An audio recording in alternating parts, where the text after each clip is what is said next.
Everything's cleaned up and we're ready to start stringing it. But first, I want you to lock it. And that's by tightening that up so this baby's not a tremolo right now, okay?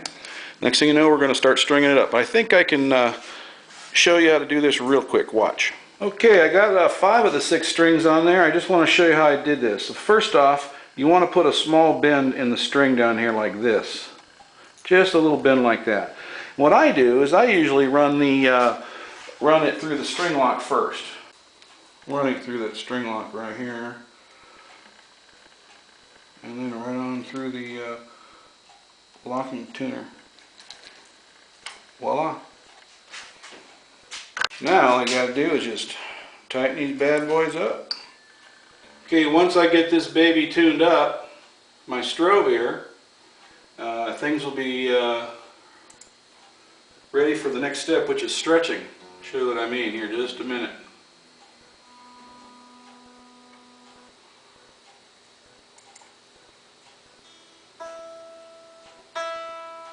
Alright, we're tuned up. Now comes the fun part. We're going to stretch the strings. First thing you want to do is go ahead and screw your arm in there. Let's unlock it, put a little pressure on the arm. Unlock it. Now let's go.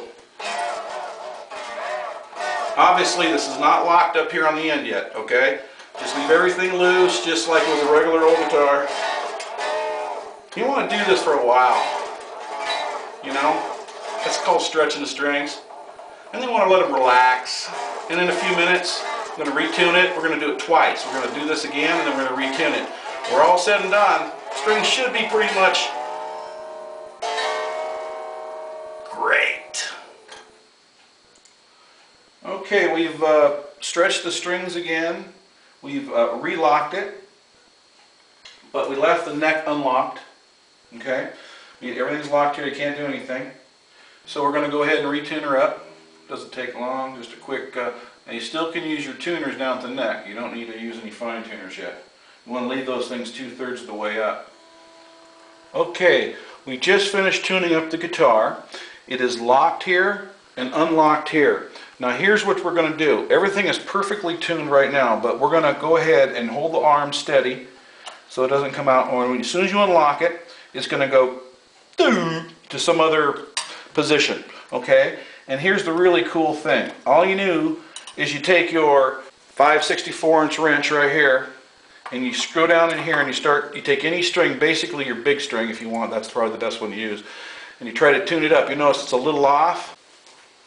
So you notice a little off. I'll start to turn that screw, and I'll bring it back into tune.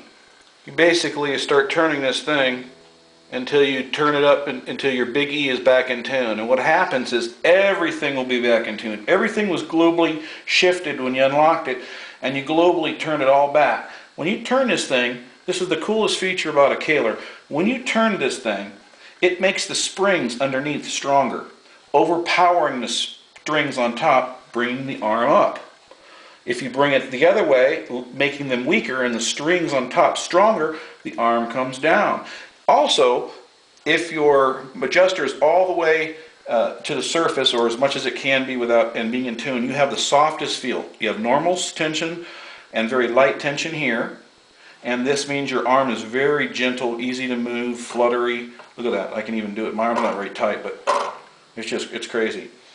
One other thing is you'd like to do is on a cold day, let's say you're jamming the night before and it was kind of warm, and the next day you go there and the building's a little cold and everything, all the strings are tight. You can globally relax the cam to offset the string tension on top. And it's very cool. Why sit there and chase it over and over until you get it right, where you can do it with one time? Or you can lock this baby up and just be a fixed bridge. This is a very, very cool bridge. Take a couple minutes here to explain to you these adjustments, okay? This is a saddle, and there's 8 pieces to a saddle. Obviously, here's the roller and the roller pin, the axis pin.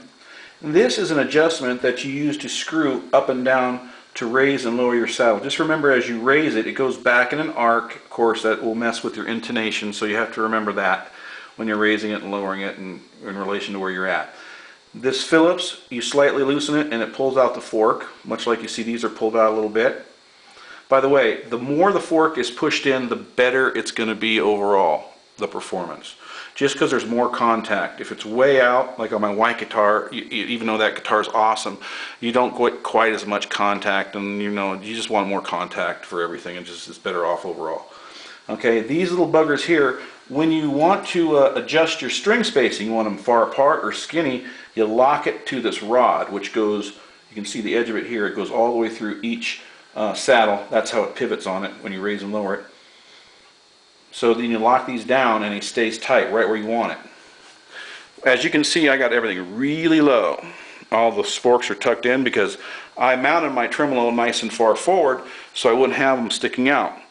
Now on the cam, this is the cam, let's just go down the thing. You got an armhole, an arm clutch, the load tension level adjustment that I talked about earlier, an arm clutch, and another armhole. Now this armhole, if this is a lefty, would be on the bottom, this would be on the top. So this is, when you see with a bunch of holes in it here, this is a left or a right-handed cam. It's also called a pro cam. Now all the hybrids come in the right and an arm clutch in this. So you really don't get this half on the hybrid.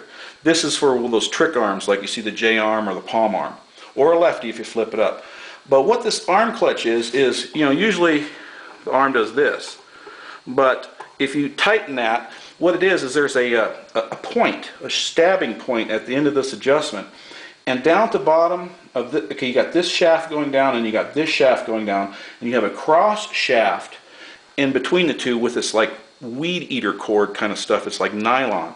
When you screw this down, the point stabs into the weed eater cord and pulls it apart, smashing it in effect up against the threads, making this stiff. So it'll, when you throw it, it stays right where it's at. That's called an arm clutch, and that is a really cool device. So let's go over this really quick again. The best situation is a very low profile. Okay, you will always be in tune. There's not much pressure on the roll. The problem happens when you get your forks up high and you got a bend of the strings. That causes downward pressure on this pin and friction between the roller and the pin. You try to alleviate that by dropping as low as you can, but yet not getting to the point where it lifts off.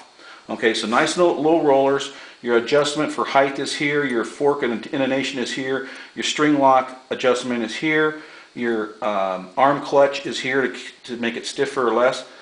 Your spring tension adjustment is here to bring the arm up or down or create a stiffer action for you, or to counteract heavier.